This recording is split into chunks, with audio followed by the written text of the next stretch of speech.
Hello दोस्तों, welcome back in Prithvi and Kaushal vlog. Prithvi and Kaushal vlog में एक बार फिर से आप सभी का स्वागत है।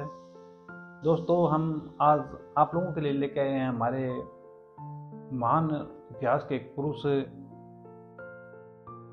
राजा हरिश्चंद्र की कहानी, सत्यवादी राजा हरिश्चंद्र। दोस्तों, हमें कभी भी अपने इतिहास के महान पुरुषों को नहीं भूलना चाहिए, इसलिए मैं ये कहानियाँ आज के युवा इन कहानी को नहीं जानते उनके बारे में, और सिर्फ नाम सुना होता है, इसलिए उनके बारे में मैं ये कहानियाँ सुना रहा हूँ, बता रहा हूँ। राजा सत्यवादी हरिश्चंद्र कौन थे, वो क्यों इतनी फेमस हुए हैं? दोस्तों, राजा सत्यवादी हरिश्चंद्र सूर्यवंश के राजा थे, भगवान राम के पूर्वज थे। ये वर्मा जी की यदि हम आगे पीढ़ी लेंगे तो वर्मा जी से 37वीं पीढ़ी के अंदर सत्यवादी राजा हरिश्चंद्र का जन्म हुआ था, और उनके बाद 67वीं पीढ़ी में भगवान राम का जन्म हुआ है। तो आप ये डिफरेंस देख लीजिए कि 37 से और 67 का मतलब 30 पीढ़ी बाद में भगवान राम पैदा हुए हैं उनसे, तो ये इनके पूर्वज हुए हैं। हरिश्चंद्र अयोध्या के राजा थे। एक बार जो हो कि वो बहुत सत्यनिष्ठ थे, अपने दिए हुए वचन से कभी मुकरते नहीं थे, कभी फिरते नहीं थे। एक बार जो वचन दे दिया उससे का पालन करते थे, अपने धर्म का पालन करते थे। और इस वजह से एक बार सौरभ के अंदर जो होके कहते हैं, वहाँ पर देवों के अंदर और कुछ ऋषि बैठे हुए थे, जिनमें एक उनके जो गुरु हैं वशिष्ठ, सूर्यवंश के कुल गुरु हैं वशिष्ठ ऋषि, ब्रह्म ऋषि हैं जो, वो बैठे हुए थे, और विश्वामित्र भी बैठे हुए थे। और उनके बीच में चर्चा हो रही थी कि किस पृथ्वी के किस इंसान को स्वर्ग में लाया जा सकता है। अब बहुत सोच विचार के बाद ब्रह्म ऋषि वशिष्ठ ने कहा, भाई मेरे एक शिष्य हैं जो राजा हरिश्चंद्र के, जो सत्यवादी राजा हरिश्चंद्र के नाम से प्रसिद्ध हैं, अपने वचन के पक्के हैं, वो बहुत बड़े शूरवीर हैं, विख्यात हैं, और उनको स्वर्ग में लाने के लिए वो एकदम उपयुक्त पात्र हैं। अब इस बात के ऊपर जो हो कि विश्वामित्र ने एकदम उनका विरोध किया और इस बात से इनकार की कि ऐसा नहीं है। तो उन्होंने कहा कि आप कैसे भी जाकर उनको परीक्षा ले सकते हैं। दोनों में बहस हो गई और इसी बात पे कहा, ठीक है मैं उनकी परीक्षा लेऊंगा, जो आप कहते हैं ऐसे हैं तो मैं इसको स्वीकार कर लूंगा। तो विश्वामित्र जो है एक रात को स्वप्न में, इसके 2-3 वर्जन अलग हैं। कोई कहता है कि एक कहानी में स्वप्न में है, एक कहानी के अंदर उनको वैसे वो मांगने के लिए खुद एक साधु का वेश धारण के आते हैं, रूप धारण करके आते हैं विश्वामित्र।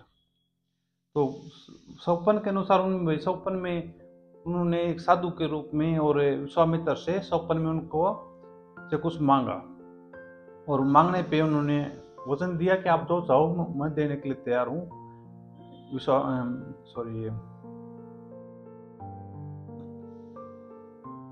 हरिश्चंद्र ने वचन दिया कि आप जो चाहें वो मैं आपको देने के लिए तैयार हूँ।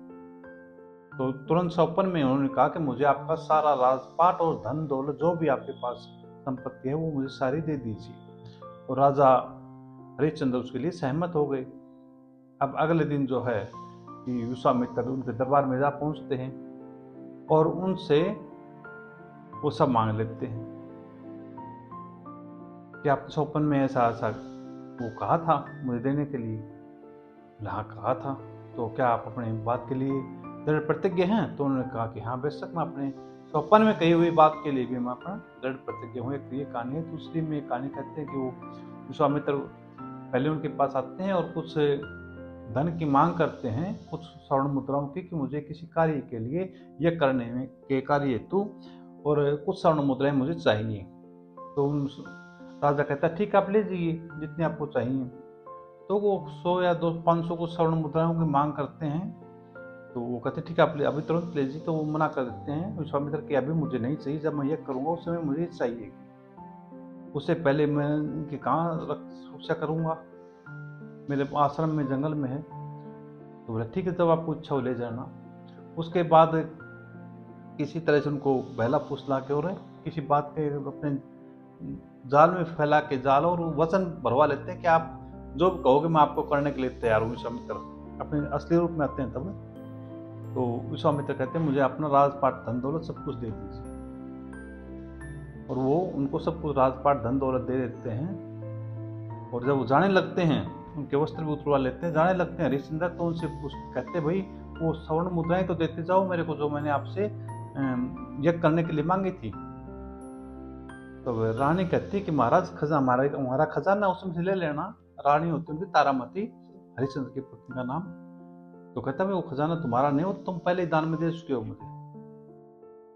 तो हरिश्चंद्र कहता कि हाँ महाराज आपका ये ऋण तो मेरे पर उधार है, लेकिन मेरे पास तो कुछ है नहीं। तो ऐसा करके वो उनको 1 महीने का वक्त मांग लेते हैं, भाई मुझे 1 महीने का समय दीजिए ताकि मैं इस धन का उचित प्रबंध कर सकूं आपके लिए। तो 1 महीने का वक्त ले लेके और वो वहां से चले जाते हैं। और जाने के बाद जो है वो काशी पहुंचते हैं। काशी में पहुंच कर वहाँ पे एक हाट दास दासियों का बाजार लगा हुआ था जहाँ बिक्री हो रही थी। तो पहले वो खुद को बेचना चाहते हैं, लेकिन कोई उनको खरीदने के लिए तैयार नहीं होता है। वो अपनी पत्नी और पुत्र रोहतास को, उनके पुत्र का नाम रोहतास था, जिन्हें आगे चल के रोहतास गढ़ के जो किला है इतना विशाल बिहार में जो बसाया, उन्हीं के नाम पे उनका बसाया हुआ किला है। तो वो रोहतास को और अपनी पत्नी तारामती को एक ब्राह्मण, रामलाल नाम का एक ब्राह्मण होता है, उसके हाथ से वो बेच देते हैं। लेकिन फिर भी वो धन की पूर्ति नहीं होती, जितना धन उनको चाहिए था वो पूरा नहीं होता है। तो फिर अपने आप को एक चांडाल को सेवक की जरूरत होती है। चांडाल जो उस टाइम उसको बोलते थे, जो दाह संस्कार करवाता था, उसको चांडाल बोलते थे। उसको जो है वो एक पद था उनका चांडाल नाम से, तो उसको एक सेवक की जरूरत होती है। तो वो चांडाल के यहाँ पर जाकर अपने जो धन उसको चाहिए था उसके लेके और चांडाल की नौकरी कर लेता है, उनका गुलाम बन जाता है, दास बन जाता है। तो धन एकत्र करके वो दास बन जाता है। एक दिन जो कि दैव योग से रोहतास जो है बाग के अंदर फूल चुग रहा होता है, और फूल पूजा पाठ के लिए, और फूल चुगते वक्त उन फूलों के पेड़ के झुंड के अंदर से एक सर्प निकल के और उसको डस लेता है रोहतास को डस लेता है। रोहतास तो मूर्छित हो जाता है और कुछ समय बाद वो प्राण त्याग देता है। अब रानी तारामती बहुत विलाप करती है, लेकिन उस समय दासों की हमेशा जैसी स्थिति थी वैसी उस समय भी थी। तो वो कहते इसको ले जाओ यहाँ से, जहाँ पे आप चाहो उसका दाह संस्कार करो, मेरा से कोई संबंध नहीं है, मैंने तो इसे खरीदा था। वो ब्राह्मण मना कर देता है कुछ देने के लिए। तो उसके पास दाह संस्कार के लिए कोई पैसा नहीं होता, क्योंकि उस समय शमशान घाट में संस्कार का अंतिम संस्कार के लिए एक ऋण या कर्ज चुकता करना पड़े करता था। तो उसके लिए उसके पास कोई पैसा नहीं था। और वो लेके जाता है, आगे देखता है कि उसका पति वहाँ पर दाह संस्कार करवा रहा होता है। कई जगह पे वहाँ पे चिताएं जल रही होती हैं। वो विनती करते हैं कि स्वामी ये आपका पुत्र है और ऐसे ऐसे इनकी मृत्यु हो गई है। वो कहता है वो तो ठीक है, लेकिन आप कर का भुगतान कीजिए, पहले शमशान का जो कर है उसका भुगतान किए बगैर मैं कैसे इसको दाह संस्कार करवा सकता हूँ इसका यहाँ पे। तो उन्होंने कहा लेकिन ये आपका पुत्र, मेरे पास तो कुछ पैसा भी नहीं, कोई भी मतलब कि धनराशि मेरे पास देने के लिए नहीं है आपको। लेकिन ये सुन के हरिश्चंद्र बिल्कुल मना कर देता है एकदम।